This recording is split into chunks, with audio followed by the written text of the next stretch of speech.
call to order the GTAC Stroke Committee meeting. I've already done a quick roll. Is Salvador here? Don't see him. William David? No. Warren Porter? No. Timothy Smith? Those are the absences that we have. We have a quorum, and so let's start. First up is I'd like to report on an update from the Texas Council of Cardiovascular Disease and Stroke, specifically in regards to this last legislative session. As you guys may or may not know, I do this. The Texas Council on Cardiovascular Disease and Stroke was actually formulated 15 years ago, and that council is tasked with developing a plan to treat heart disease and stroke in the state in a cost-effective manner. And they make recommendations to the Department of State Health Services and the state legislature. They're required to give a report to the legislature. And here's like an example of the plan that's done. Council can recommend legislation, and it's also tasked with working with all the agencies and trying to bring them together, and specific in regards to GTAC. In regards to GTAC, the council has a liaison from the GTAC Committee on Stroke, and that's me. They have one from the Cardiac Care Committee, and we also just asked for one from the RAC, I guess it's not a committee, but contracting group. So in this last session, the legislature gave the Department of State Health Services $2 million to continue its data collection. And specifically, that's in regards to the acute care of stroke, specifically STEMIs and acute strokes. Before, what was done was money was given to the RACs to get data back to the Department of State Health Services, and I'll give you an update and show you what's come back recently on that. And we're going to have a meeting Friday after the general GTAC meeting to go over the data criteria for this coming biennium. Part of the reason to go over the data is things change from biennium to biennium. The last biennium, we had no way to really track EMS data. But starting, I guess, around the first of the year, we'll have NMSIS as a way to possibly augment getting data. And then we also had very little resources to get hospital data on STEMI and stroke. If you're a hospital, you're required to report trauma, but you're not necessarily required to report STEMI or stroke. And so what was used before was get with the guidelines, but as you'll see in the slideshow I'll put up just a little bit, we only have about 50 hospitals that are using that right now out of the hundreds of hospitals in the state, and so it's only a snapshot of the information that you really want as a state to know how well the resources are being allocated, what stroke and heart disease is costing you. So I'll announce that later, but we are going to have a meeting here Friday afternoon for those people who want to come. Let's see. The appropriation for this biennium is $2 million. Majority of that hopefully will go to RACs. Obviously, there's processing. You need epidemiologists and stuff like that. Is there anyone that can help me with slides? No? Okay. I will.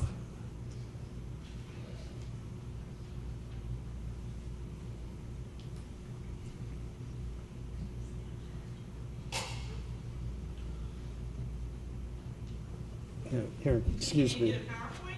Yeah, I just need to hit it and let it go.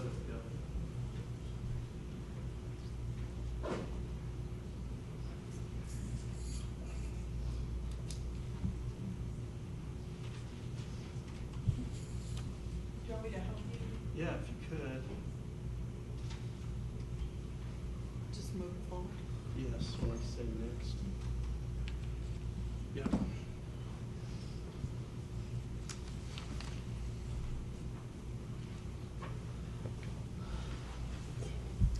So this is the council's updated report for you guys for the last quarter, and it's actually very interesting data. So if you go to the next slide.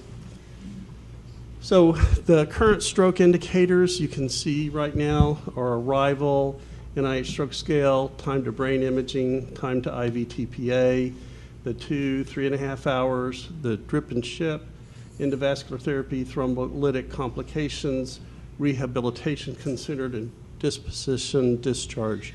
So these are like the data elements I'm talking about that the council has gone to the racks to get information on and to build this into information that we can then use to do gap analysis and to better understand, the state of stroke in our state. If you do the next one. So this is an aggregate to date of the 40 participating hospitals. So this is the hospital side from 2008 to 2014. This represents 55,000 stroke reported cases, 2/3 of which are ischemic stroke. And you can see the demographics are pretty standard. Mean age of 69 and 51% women. 34% of the patients were transported to the hospital by private vehicle, which is interesting. Can you do the next slide, please? So this graph shows the arrival mode, and when you look at this, what's interesting, you can see to me it's sort of a light blue-green, a light blue line is unknown. But you can see that the green at the very bottom, there's a general increase in the number of transfers. Those are the drip and ships that we're starting to see. And you can see that there's an increase in the private transportation as well as the EMS transportation. So next, please.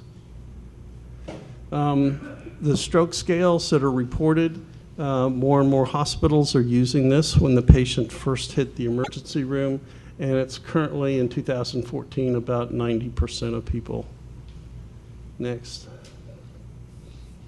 Same thing, getting a CT scan within the first 25 minutes, and this is not a CT angiogram, this is just a plain CT scan. The reason I say that is CT angiograms are going to become more and more important to exclude large vessel occlusions. But right now, 2/3 of patients are getting their CT scan within 25 minutes. And the next slide. And people getting IV TPA within 60 minutes, the same thing. You can see in our state that now it's almost 2/3 of people are meeting that criteria. Next, please. If people arrive by 2 hours, how likely are they to get treated with 3 hours? It's extremely high now. It's like 96%.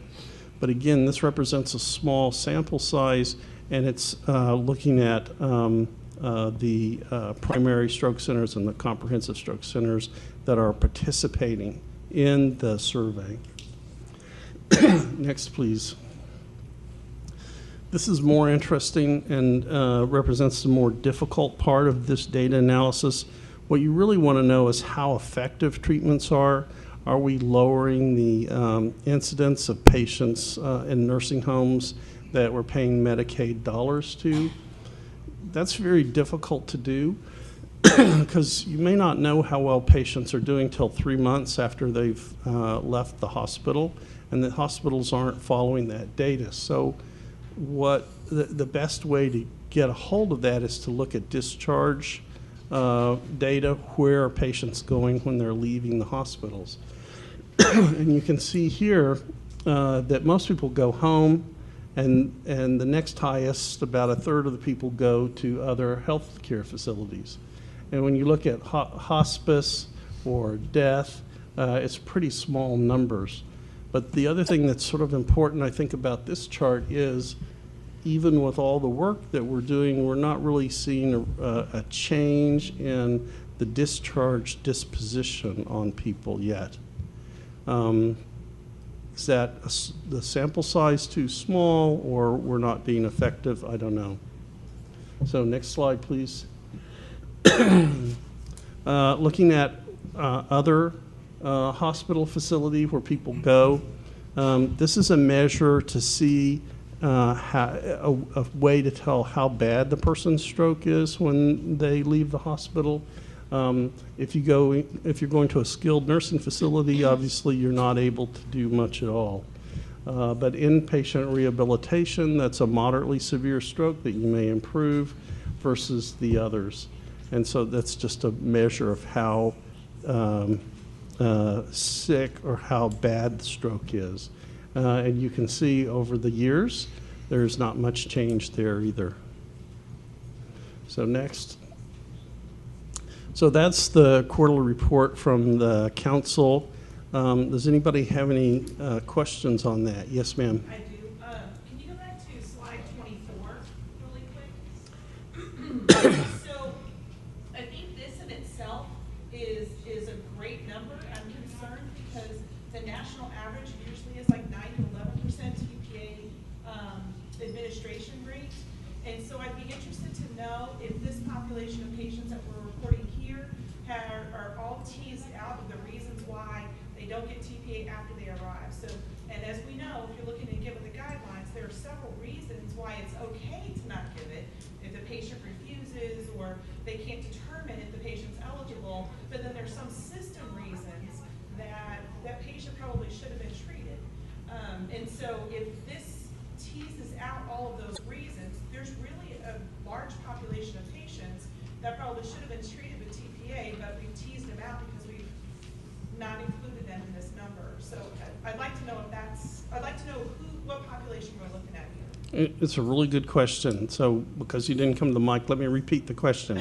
The question I think is, and hopefully I'm doing you service, is when you're showing this percentage of 96% getting TPA, we know that it's like 1 in 20 people are actually getting TPA.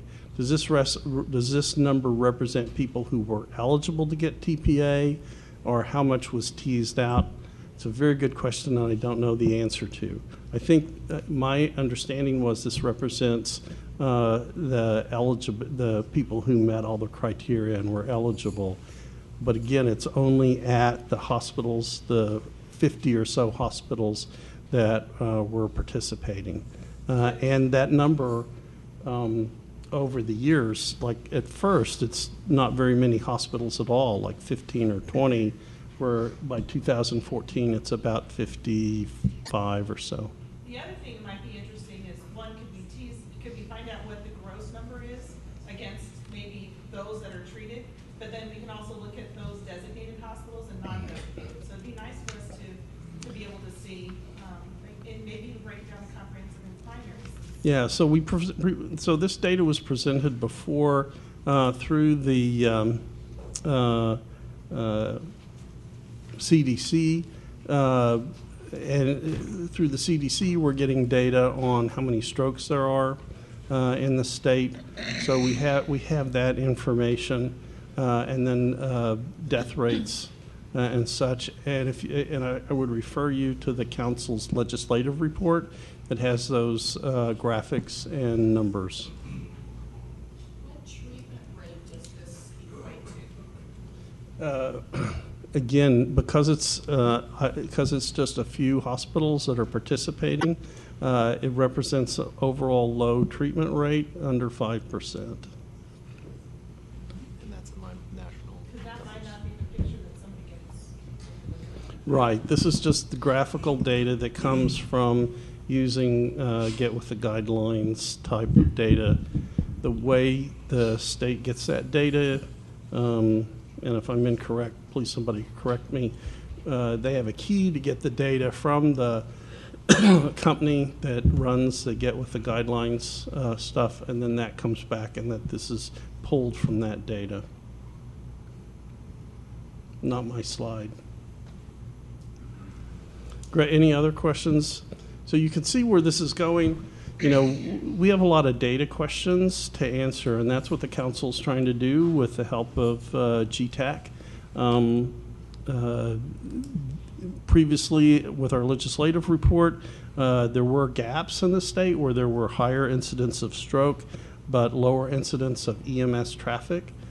We don't have that parsed down to in those areas, which is basically the northeastern part of the state. If that means there's more private car traffic there, or we weren't getting good EMS data there on the actual numbers. But sort of in the stroke belt, the eastern part of the state, there's certainly room for improvement, and that's basically what we're trying to move forward with everybody's help to try to focus on with what data we need to get in this next biennium to move that forward. Obviously, all the big sites, all the big cities are doing pretty well. The way to go about doing this, I believe, is a RAC-centric approach, because we really are multiple different states within a state and have very different issues depending on where you are. So any other questions? Otherwise, that's into my quick council report. I have one comment. Yep. About that slide 24. Actually, that represents all patients who are eligible for it and did not get it, or there was a reason documented why not. So if there's a reason documented, then they're within that number. So those are only patients that have, the ones that are not within that percentage are those that were eligible, they arrived in time, but they did not have a reason documented as to why they did not get it. Does that make sense? So that includes all the others and, okay. Right. So if they're, say for example, they're resolved, and that was documented that they didn't get TPA because it was resolved, then that would fall out of the numerator and denominators. Does this also include the evasive procedures? Invasive? No. No. This is, that slide is just looking at TPA. And that's a good point. I mean, those are numbers we actually need to get, is how many people are getting into vascular care for large vessel occlusions, because it's 2 to 3 times better than TPA. And now I think it doesn't mean you don't give TPA. It means that the new studies mean that you want to do endovascular stuff in addition to TPA for large vessel occlusions, because it does so much better. Okay, so next up, Daryl was going to give us an update on the RAC Advisory Council and the stroke data initiatives. Thank you, Dr. Rutledge, and thank you for giving me time on the agenda.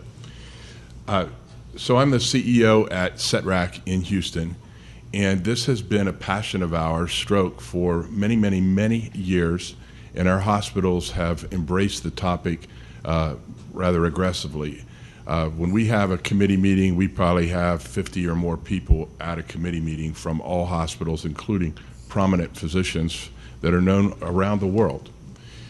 So with that as my intro, I want to tell you that my main focus is always the patient. So I'll take all conversations and get them back to the patient. We have a passion for the patient. I think you do. I think everyone here in the room does. So let's start out with that understanding, because I'm not here to start trouble. I don't mean to say things that sound like they're inciting a riot. That's not my intention.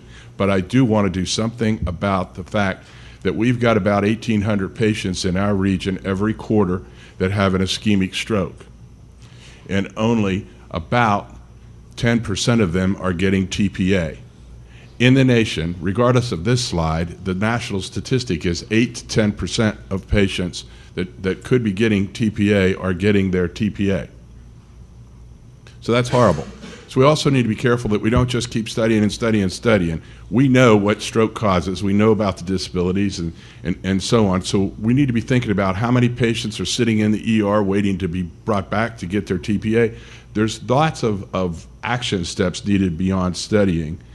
I am concerned that the RACs have not been properly embraced in this process. Some of us have very, very robust programs.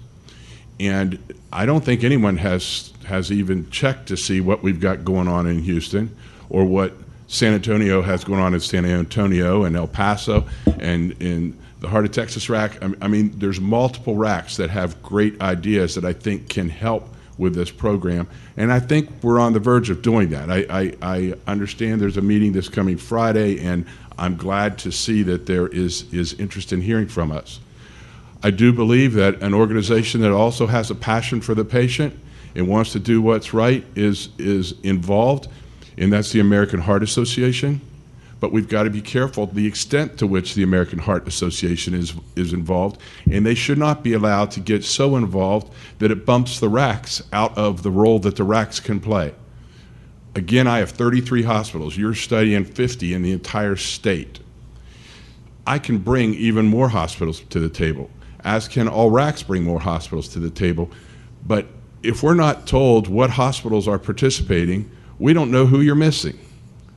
And you can't tell us who's participating, apparently, because you've got contracts with hospitals that are participating, and it's a secret. It's between the contractors. So as a result, you want more hospitals from SETRAC to participate. I don't know whose door to knock on. Now, I can go around rather foolishly saying, knock, knock, are you part of the program? Oh, okay, I'll see you some other time, or whatever. It's awkward. And that's not how a real partnership, if we're focused on the patient, should be done.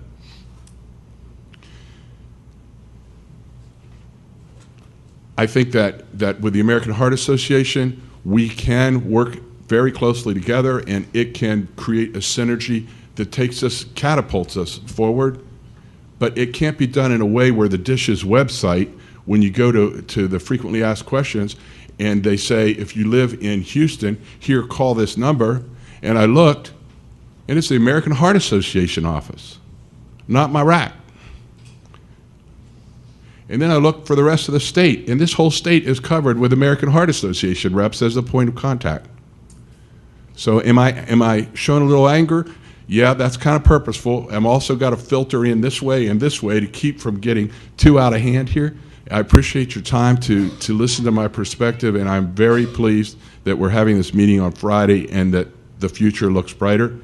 But if it doesn't, then I guarantee you we will keep on cooking in Houston, and you'll read about us. Thank you. Are there questions? So if I hear you right, or if I rephrase that, what a better way to collect hospital data might be a RAC-centric approach, because you guys, different RACs have different abilities and different contacts, and some already have programs in place that we might be able to get more hospital data. Yes. I'm sorry to summarize. Good I don't question. want to put words in your mouth, but Good question. Is that what you're saying? Yes, there are RACs that have programs that are more sophisticated than others. Some might not even have a stroke program, I don't know. But there is a common need, and that is money, funding. I think nearly every RAC has a passion for the topic and wants to do a great job with stroke and wants to get hospitals involved and wants to do everything you're asking for. But without funding, they're at a loss for manpower and time to be able to gather the data. At the same time, our budgets are dwindling.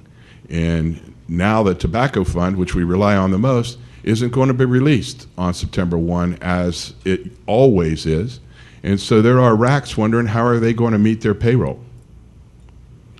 So if it comes out in October 1, then there's a whole month of expenses, including rent, that can't be covered with that fund. And when the fund comes, it can't be used to replenish whatever you used to fill the hole, because that new date will be effective on that day, not retro. So I answered you in a long way, but money, money, money matters a lot, because I think the heart is there. I think the passion is there. In our case, with our RAC, we have now reached out to TSA-R, which is the Beaumont, Galveston area, and they're going to use our program, and they're starting their own stroke program using the fundamental approach we use to start gathering this data and study TPA timeliness and how many patients are arriving by personal vehicle and so on. We're doing that already, and we're giving it to them for whatever their cost is, no charge from our RAC. It's just the right thing to do for the patient. Other comments?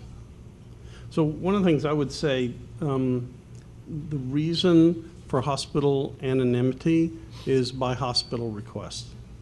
It wasn't. It was on condition to use that, and there can be different reasons why people want to be anonymous, and because it was contracted that way, I'm not. I guess I'm indirectly speaking for DSHS. That's why they couldn't give you that information.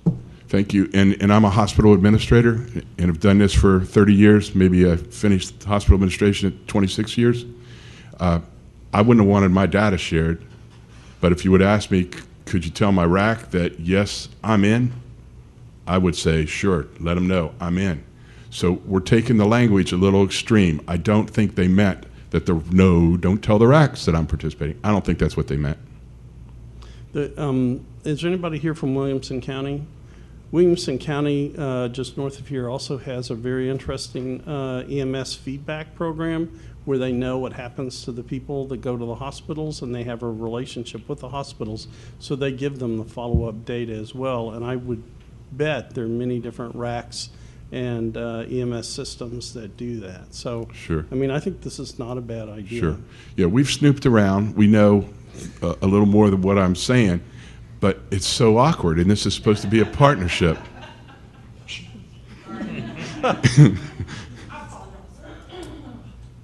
So I would also say Get With The Guidelines is a good tool as well.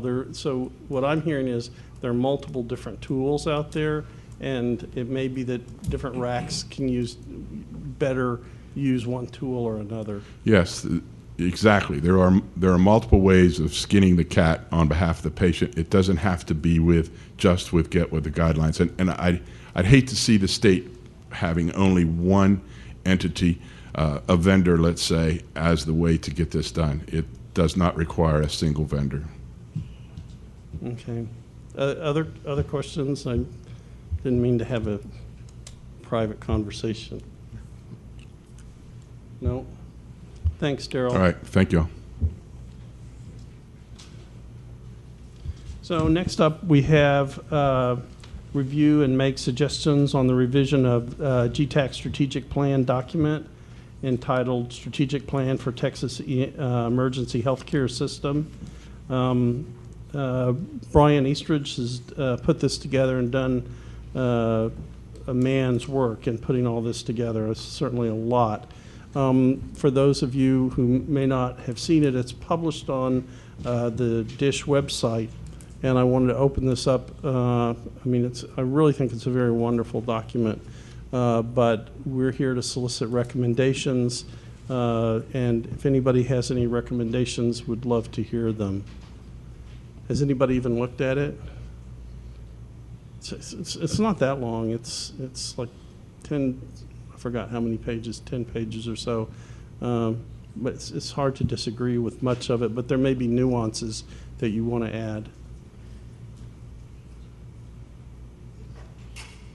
So from our standpoint, or from the council's standpoint, we'll certainly provide, any data that the council gets comes back to GTAC, and also is intended to go back to the RACs as well.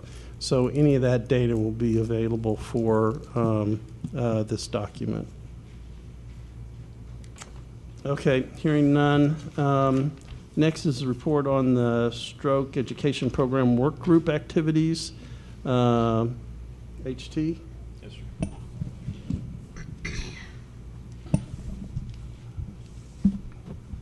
We are moving along. However, we've kind of hit a little bit of a snag in that We've found out that the National Registry is, I'm going to say, exploring or looking at the possibility of reducing the number of hours and being a little more content specific in what they're going to require.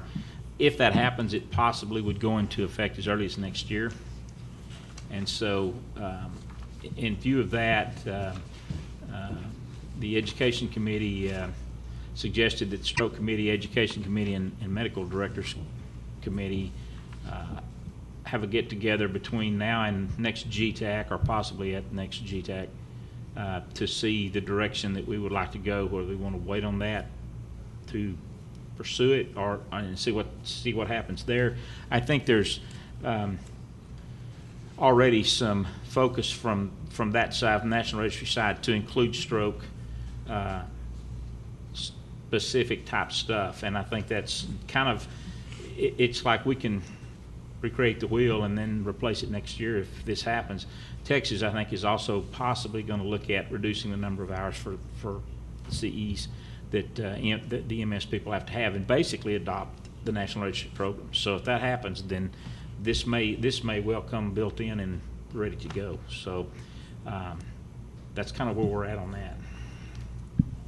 So there's two parts of this. This is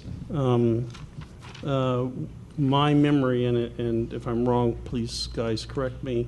In 157, we're required to have stroke education. What's left up to us to help recommend to the General Counsel and then to the medical directors and the RACs is how much and what type.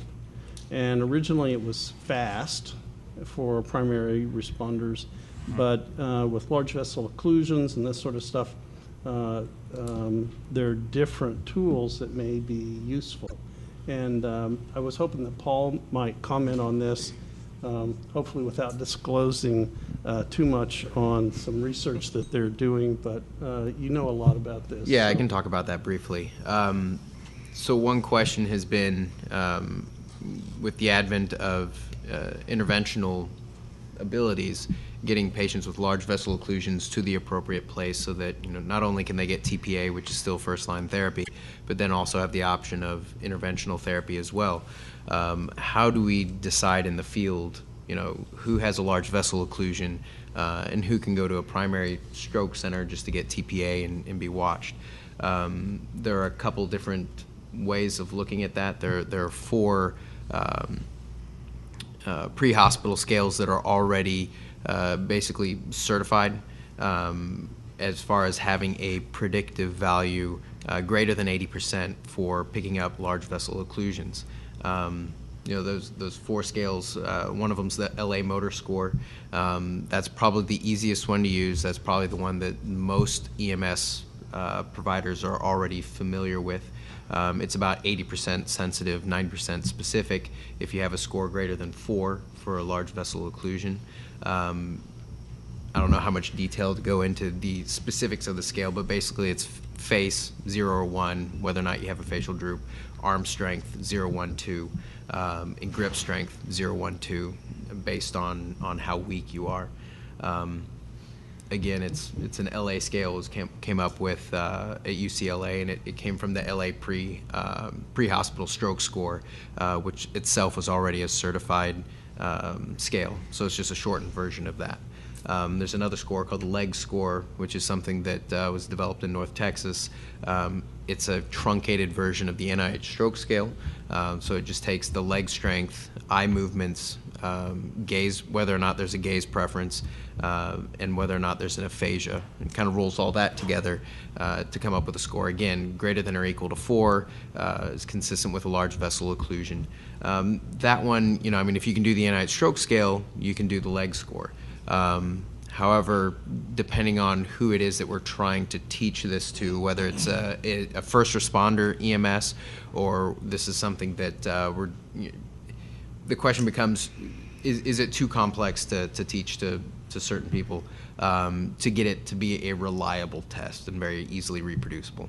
And that's something that we're actively looking at, is that score compared to some of these others.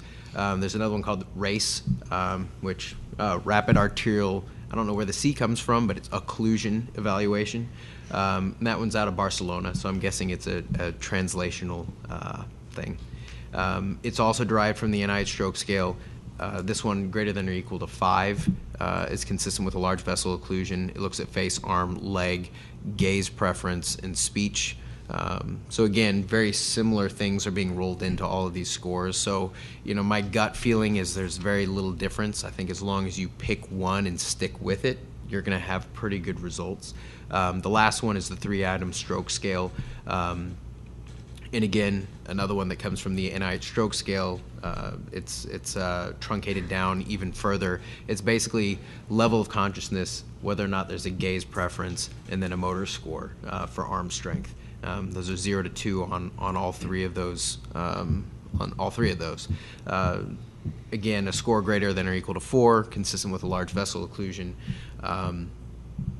That one is actually a little bit less sensitive than the other 3 scores. So I think, in my mind, we're working on a paper comparing all of those, and it involves a lot of having different EMS groups doing different scores and just seeing how it all settles out. And I don't think we're quite to the end of that yet. But again, my gut feeling is that whatever is going to be the simplest, the easiest to teach people to use in the field, they're all very similar as far as their effectiveness in predicting large vessel occlusions. And the main goal here, again, is we're talking about patient outcomes, patient-centered. The main goal is to get the patients to the appropriate place. So if you have somebody with a large vessel occlusion, they're somebody that we know TPA is only going to work on 30% of the time.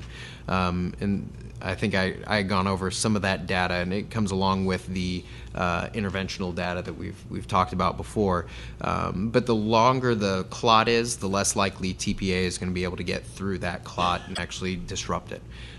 So the idea is anybody with a large vessel occlusion, you want to make sure that they have the full spectrum of treatments available to them. So if we have a pre-hospital predictor that can reliably point those patients to a center that has endovascular capability, then we're doing those patients a service. So I think that's the bulk of it. Which one of these scores do we use? I think ultimately it's not going to make a huge difference which one we pick and go with. I think the most important thing is going to be how easy is it and how reliable is it going to be in the hands of the people that we're giving it to and kind of setting on that task. Thanks. Can I ask that you join that committee? Mm-hmm. Look, you obviously know, and we're working hard on it. One of the feedback things that maybe the audience can help us with is, do people have thoughts from a paramedic standpoint, which scale may be easier to use or learn? Is there a preference out there already for like the LA Motor Scale or some of these others? Or you looking for us just to point? So Daryl, we have a protocol, and we studied all the different scales, and then we factored in Houston and traffic and drive times and so on. And so it's a combination of good points from several. We created our own, and it was recently featured at the World Stroke Conference in Nashville. So I think you're right. You don't want to just pick one, and it's just not going to work in every city. But I think not having one is the bad thing, and we can present that at another meeting if you like. yeah, actually I would, and I don't mean to put you on the spot because I don't know that I would remember all race and the race scale either. But what's sort of different about your scale, if anything? Well, we're looking at symptoms like any one of 4 obvious severity changes. Includes a blown pupil, for instance. Oh, interesting. And also it's a matter of time, and you need to get to the nearest hospital without adding more than 15 minutes to the time frame. Okay. So grade and time based. Yes. Okay, so the Houston scale. So maybe we can get Set rack scale. sorry. Thank you. The set, maybe we can include the SETRAC scale. Yeah, it's on our website. Yeah. When it was at the stroke conference. Okay. Yeah, I'll look into that one too. Okay, thank you. Dr. Rutledge, my name is Dudley Waite, City of Schertz. You mentioned earlier about how Texas is really diverse and how a lot of the things with stroke should be driven through the RACs, and that's really how the score should work. I think it's tough to sit here in Austin in a room like this and look at the science and say everybody in Texas should use the one scale. I think where the value comes in is the project you're doing to say, okay, there's 4 scales. This one is absolutely the best. These other 2 are good. The 4th one, don't touch it. That's where this committee, I think, provides value. Then that allows the RACs to take that back to their communities with their physicians, with the folks who are going to be receiving those patients, those interventionalists, and work with them saying these are the scales that are recommended, what's going to work in our community, much like Daryl's done.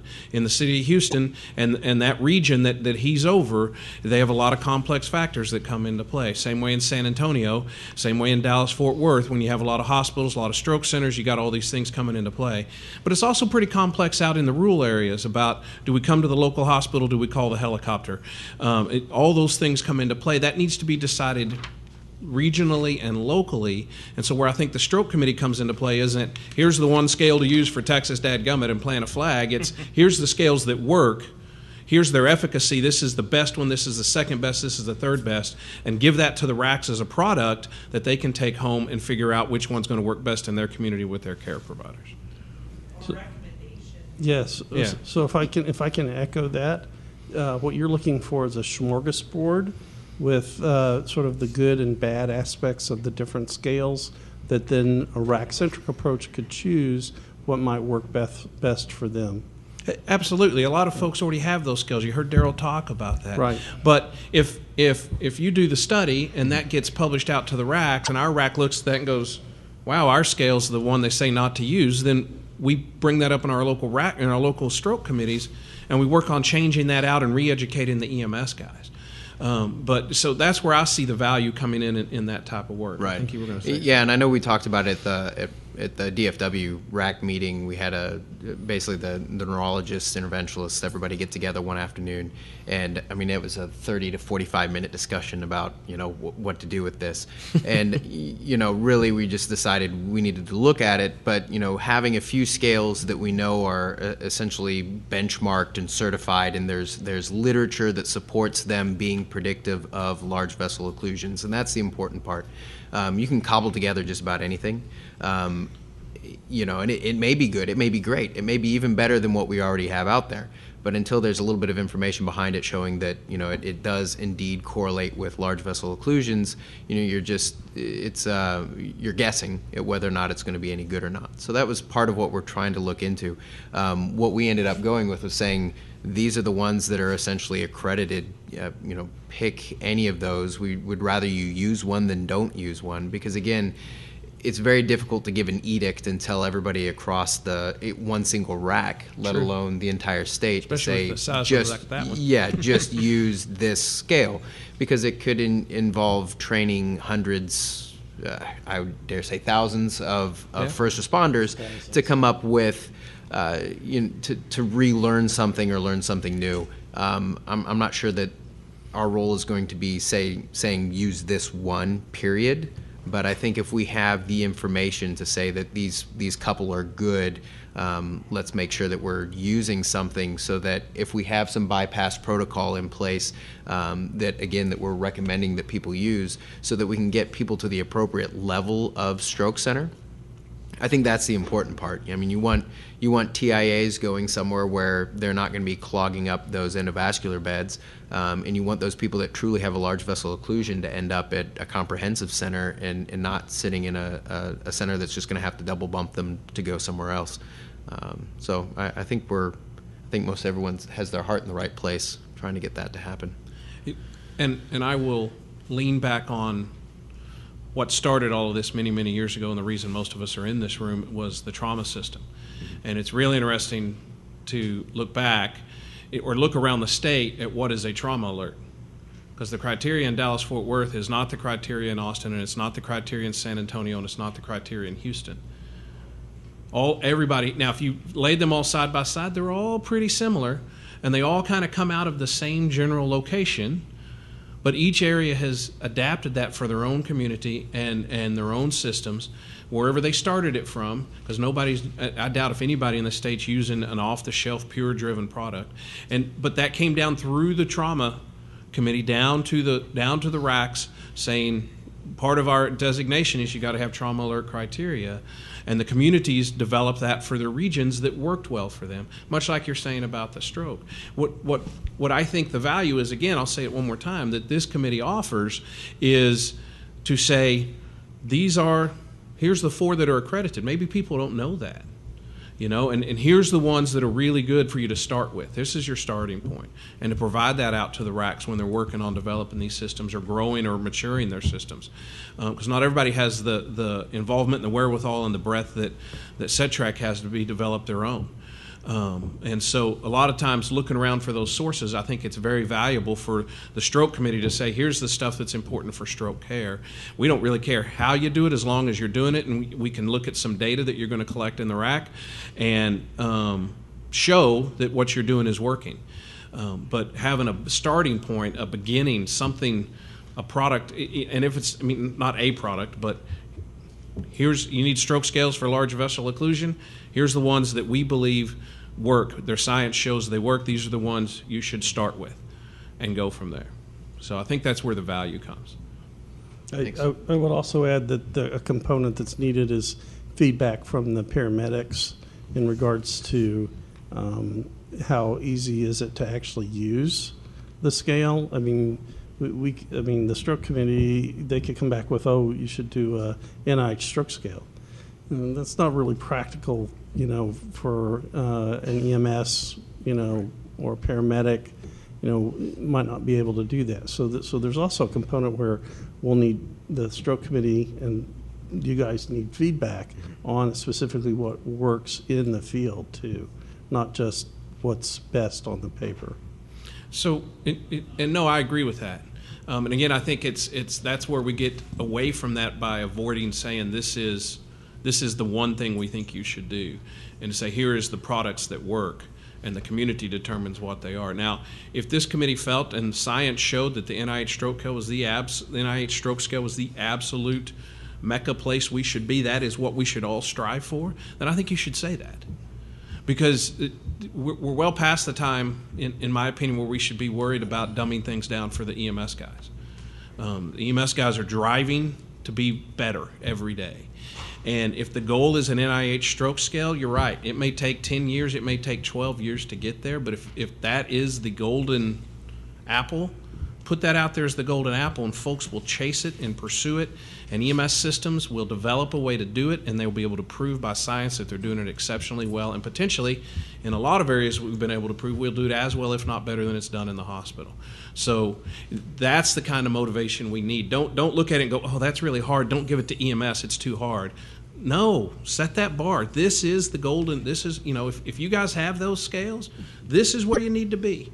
Put that out there publicly, write white papers about it, do science on it, prove it, write it up in journals, and EMS will chase it and pursue it until they can do it really, really well.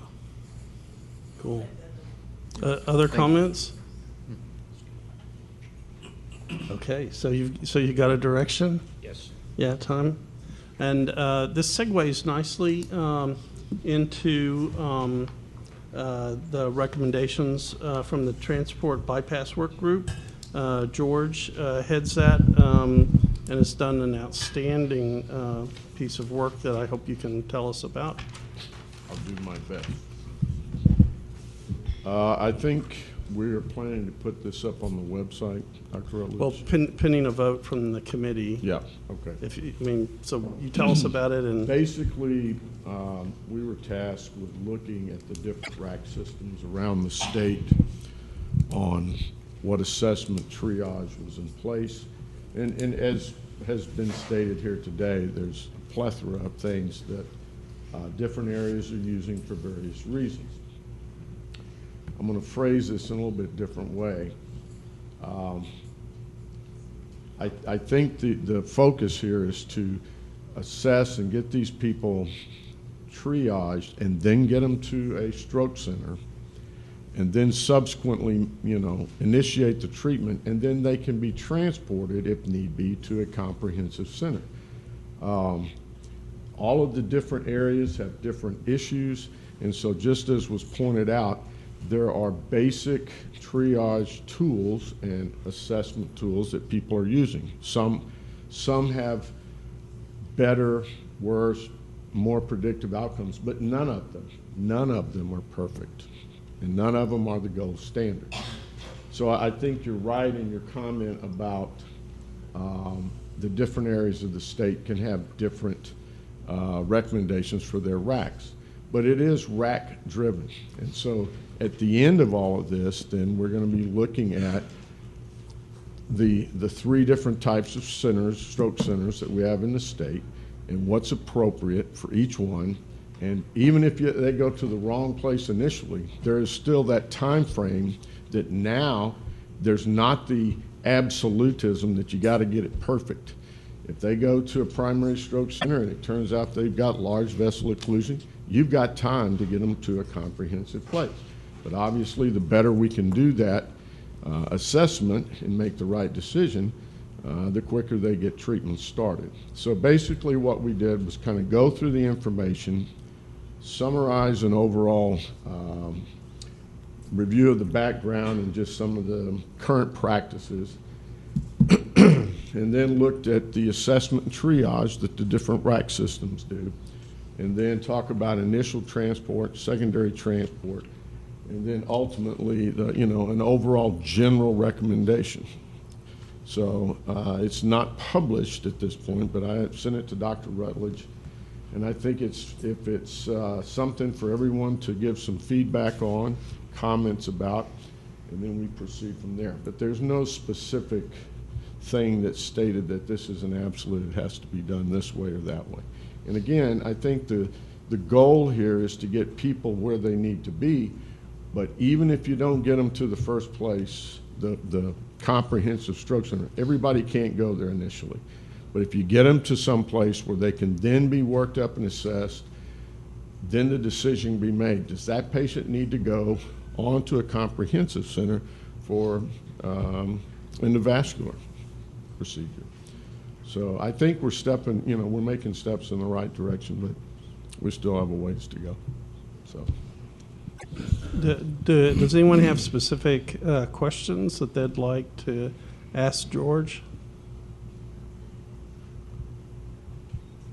So what I'd like to do, depending on the council, we need a council vote on this.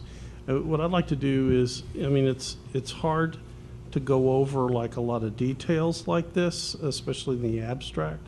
What I'd like to do is publish this on the site so that for comment, so that everyone can review it and comment on it, because hopefully there'll be some controversies about it.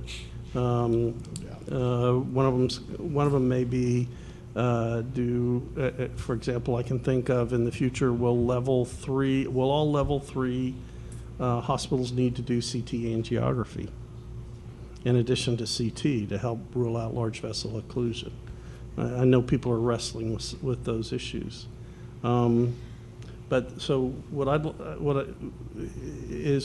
do you guys agree? So let me make a motion that we publish your recommendations for review and then bring it back next time and elicit comments, not just from the members of this committee, but from the public as well.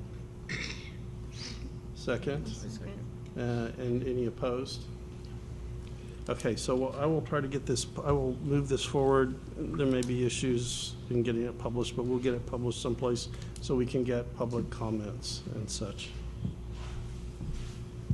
And again, thank you. This is, this was a tremendous amount of work. It's a lot of work to do this. Next up is general public comment, but I wanted to bring up one. We were supposed to comment on TAC Rule 97.11 and 1.2, which is the control of communicable diseases. I don't think it has applications to stroke, but I wanted to bring it up if anybody thinks it does. No. Okay, so we have nothing to add on communicable diseases.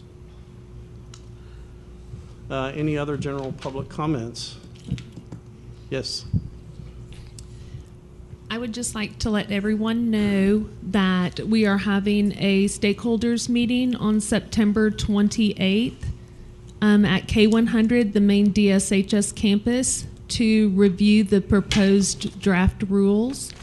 It will be posted on the website. And if you are not signed up for .gov delivery, if you would please do that, and you will receive the notifications for those meetings. This is for the GTAC, for the new GTAC rules, For the stroke rules. for the stroke rules.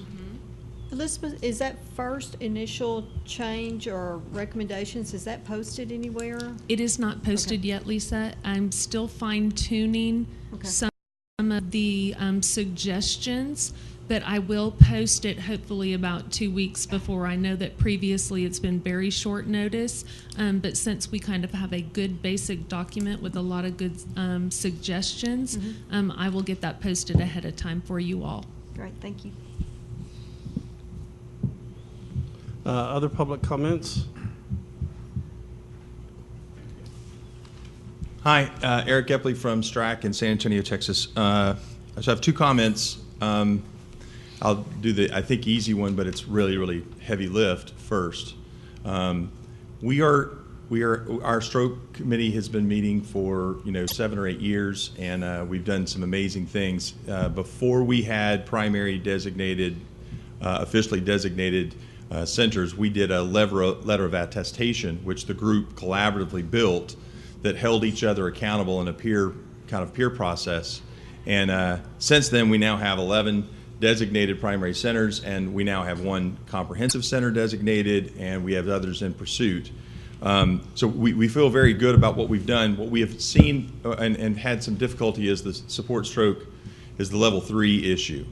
And as I recall what happened in trauma, 15 years ago, and I look at this scenario we find ourselves in, there is no tie to DISPRO like there was when there were level 4 trauma designation. And so we're not going to solve this today, but what my sense is we're going to need to find some way to tie it to, there's the trauma bump in the Medicaid. I mean, there's other solutions now for the trauma designation processes for some level of encouragement and uncompensated trauma dollars.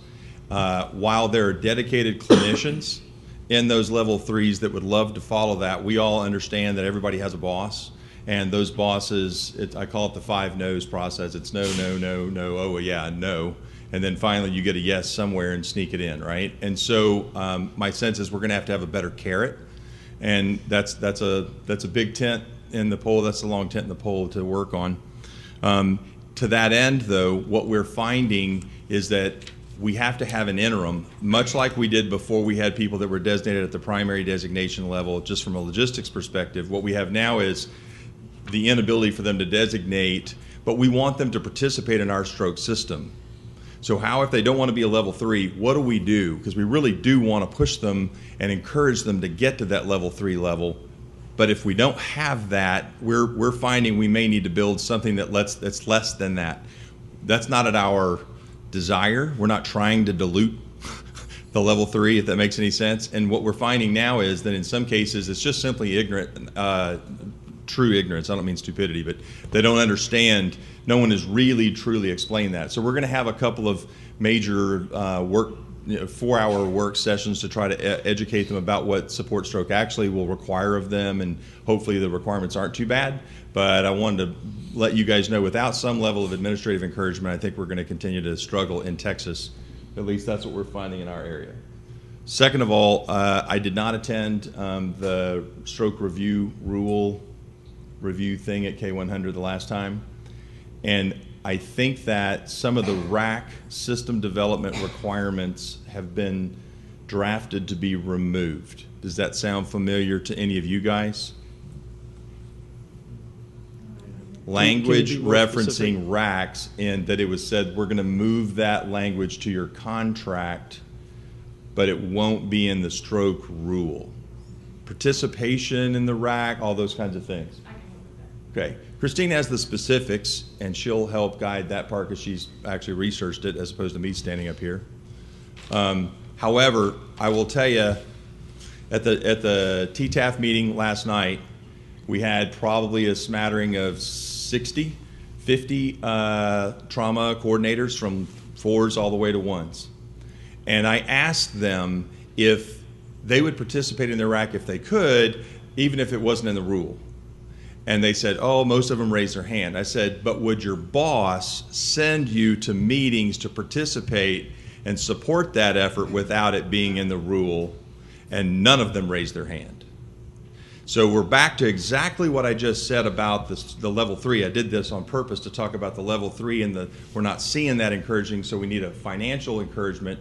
In the stroke coordinator processes, I think the higher level facilities that are in town probably would do it, but we're going to see a lack in participation. We need to leave racks in the rule completely. If you want to add it to the contracts from the department, I'm fine with that, but it does not need to be removed. That's my recommendation. I'll let Christine get to the next part. So to become designated as a stroke center by the state, one of the components of that is that they participate in the racks, but that's by rule. Is this something that's being changed? Wait, for could the, I please clarify on that? Right. For a facility to designate, they are still required in the new revision to participate in their rack.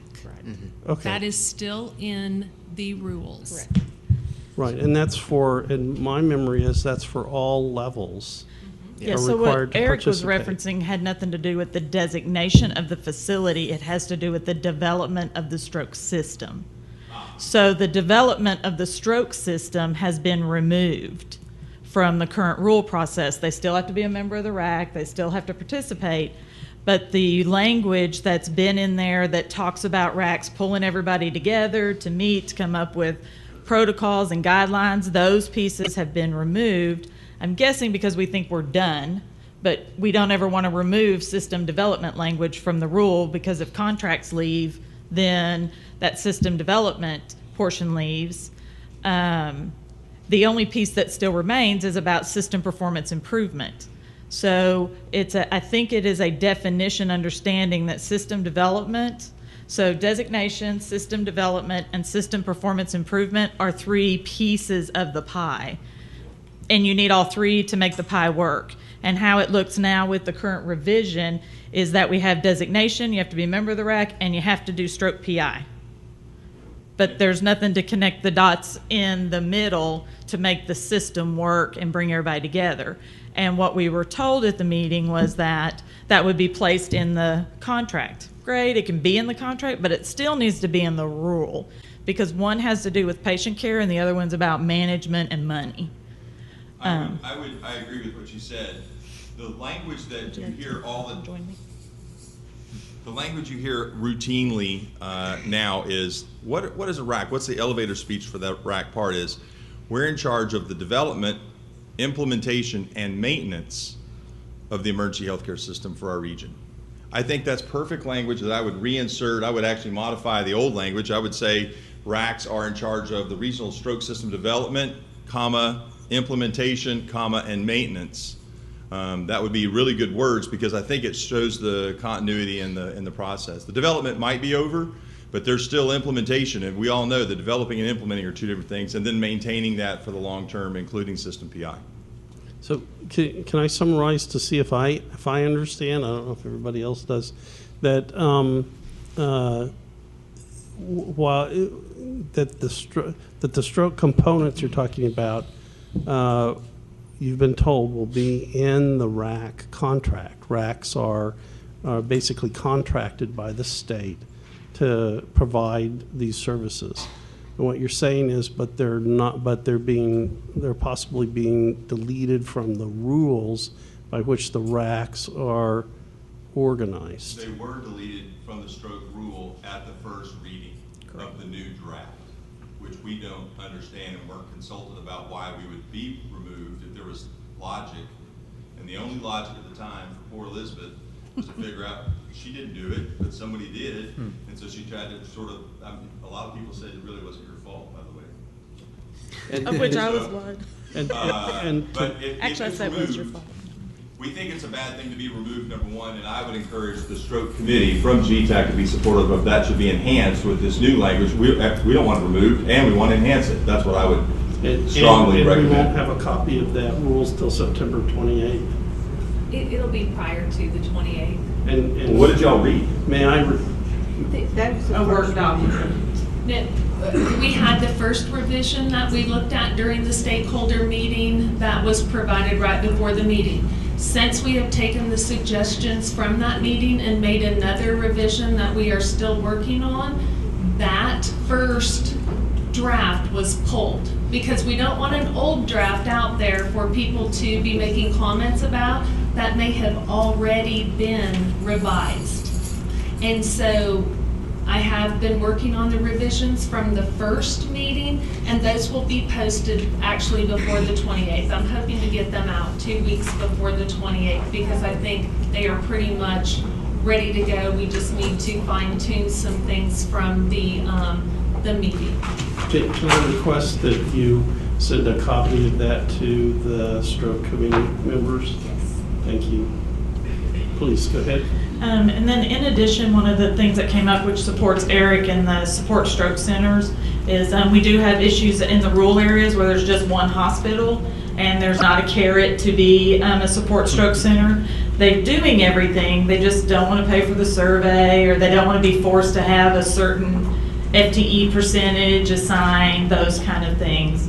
And there's nothing to carrot them. One discussion we had at the rural revision meeting is establishing, and don't get mad at me when I use these words, please, in pursuit, some form of in pursuit type language, and something very much like the step ladder that we used when we had the level 4s. Whatever that carrot is, we find. So we can't use that term in pursuit evidently from DSHS standpoint because that means trauma money. I mean, those words equal the definition, so we would have to come up with something else. So both the RAC potential removal from the stroke plan and the discussion about what that in pursuit status, I'm using air quotes, in pursuit status is also on the RAC chair agenda tonight, or will be brought up at RAC chairs if it's not on the agenda, because I will bring it up. But just so that they're all aware as well. So we wanted to make sure you guys were aware. And is Jane here?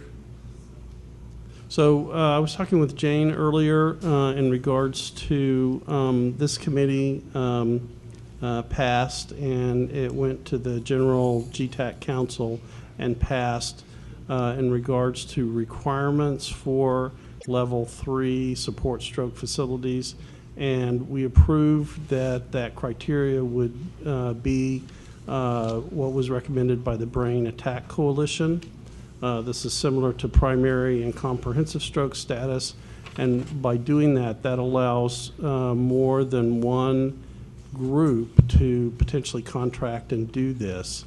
Like right now we have DNV, HVAP, Joint Commission certifying primary stroke centers, and right now TTAF certifies the level 3s, but Joint Commission and other people might want to do that as well. The status of that, from my understanding, is that that still has to pass through the rules committee before it's enacted, and that's at least 6 months away. Is that, and anyway, that's what Jane passed on to me, and I'm passing on to everyone else, so that as of right now, the only method to become designated as a support stroke facility is through TTAF, who's an excellent organization, by the way. But from a Torch hospital, small rural hospital, it is a a significant struggle to come up with the money to become certified. So I think these are issues that we have to address and specifically help these torch hospitals to get there. Other comments? Public comments? Yes. Hi, Wanda Hilgeson from El Paso. I wanted to just add my thoughts about the need really for the rule to talk about the RAC's authority and responsibility for the development, implementation, and maintenance of the stroke system. And I will give you as an example, we've been doing trauma for a very long time, and we now are struggling with the freestanding emergency departments. And the trauma patients that go there, should they go there, should they not? So it shows that these systems require ongoing love and care. And who knows, we may think we've got it together, and then in 3 years there'll be Strokes R Us on every corner, and we'll be having the very same discussions about stroke. So if we don't have it in the rule where it is defined how those systems are reviewed and maintained, then we'll have these same struggles. It's a good point. I would review that to become a designated stroke center via the current rules that are in existence. You have to be a hospital, so that precludes these freestanding emergency rooms. Now, and I also would remind you guys, we've had discussions on this before, because there are some, there are two different situations. There's some of these freestanding emergency rooms or dock-in-a-boxes that are in huge metroplexes that would probably not be a good idea for EMS to stop at. But then there are also some freestanding ERs that are being developed in small rural frontier areas that might be an exception where you might want to do that. And when we brought it up last time, there really wasn't any interest when I brought it up. But if that develops, I would make argument that that we should bring that up again as a discussion item. Any other public announcements?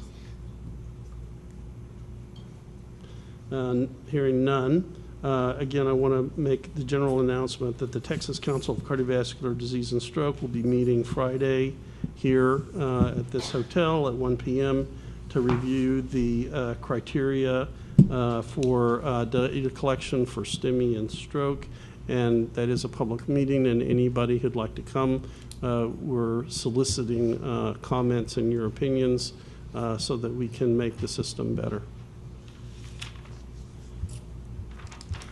Next meeting date is Saturday, November 21st. Is that okay with the committee? Same time? Different place? If there's nothing, is there anything else? Any other comments? None? If not, this meeting's adjourned. Thank you very much for coming.